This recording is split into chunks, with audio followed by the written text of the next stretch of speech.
Although Japan will forever be known as the founder of Judo, there is another country that rivals Japan in terms of loving Judo.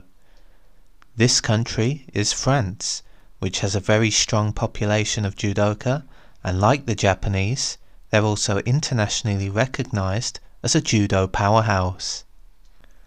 Just glancing at Olympic results over the years will bring up a number of French medalists in judo, which says it all.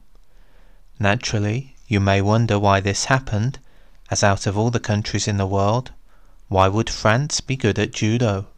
The answer has multiple reasons, and it's fair to say that judo will probably be around in France forever.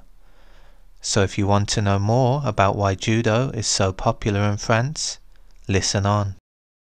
You may be surprised to hear that in some schools, judo is part of the French education system.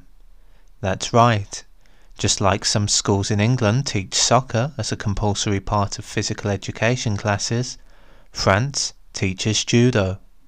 It should be known that not every French school practices judo, and most do not. However, if the head of physical education in a French school puts judo on the curriculum, then it becomes compulsory. This means that kids of all ages will sometimes be required by law to participate in judo. If you take a handful of kids from a young age and get them to practice judo, then some will go on to train for years, becoming black belts in the process. If you ever take a sport and systematically make it part of the education, then it will become ingrained within the culture. Although some countries, like the USA and Russia, have similar programs with wrestling and sambo, most countries in Europe don't have such a romantic view of martial arts being taught in schools. This is one of the reasons why judo is so popular in France, because the kids are surrounded by it from a young age. If you did this with any sport or activity, then you would expect to see it blossom in the future.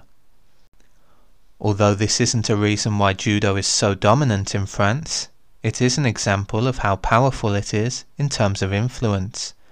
Back in 2015, the French Judo Federation banned judo from being taught to MMA fighters by judokas. France actually has an interesting history with MMA, where it was banned as a public event up until 2020.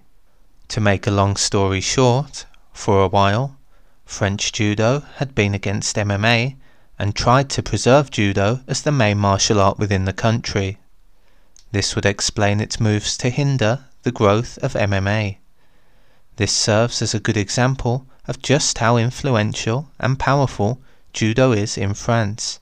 It could effectively ban MMA fighters from learning judo.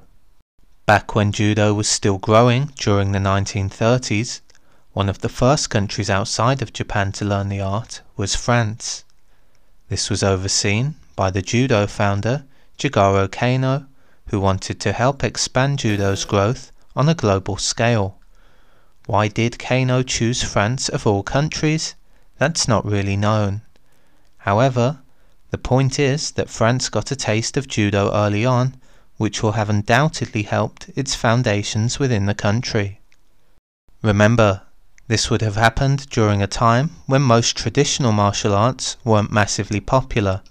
For instance, you may have had boxing and wrestling back then, but most of the Eastern martial arts were still developing in the West. Because of France's early introduction to judo, it quickly grew faster than other competing martial arts. This makes sense, considering Kano helped oversee its expansion and France welcomed his attention. It wasn't just Kano who helped bring judo's influence to France, as his disciple, Mikonosuke Kawaishi, also relocated there. During the 1940s, his presence helped bring judo to the French masses, which only grew Kano's previous efforts. Combined with Paul Bonnet-Maury, he helped create the French Judo Federation, which only added to previous Japanese efforts to build judo within France. Success also creates a positive cycle, and this point isn't exclusive to judo. Imagine you're a French school kid and see the success of Teddy Riner, being paraded around French media. This would only inspire you and future generations. The result of this isn't just cultural either, it's often financial. If a country is successful in one area of sports, then there's a good chance it will gain more financial backing. Sometimes, public funds will be used to push certain sports due to national pride. In France's case, this is what happened with Judo. As a result, the positive cycle continues to grow and Judo becomes bigger and bigger, just like soccer in Brazil. In conclusion, undoubtedly, Judo is a big deal in France. This is not a coincidence. Instead, its growth can be attributed back to the 1930s when it was pushed on the French by Kano. Had Kano chosen to bring Judo to somewhere else, like Italy, then maybe France's history with Judo would have been radically different. As a result, Judo then became culturally recognized in France, where it then became part of its education system. This has resulted in a nation of judoka, some of whom go on to represent France on the biggest stages. Due to the success of this, even more French people get interested in Judo, which then leads to where we are today.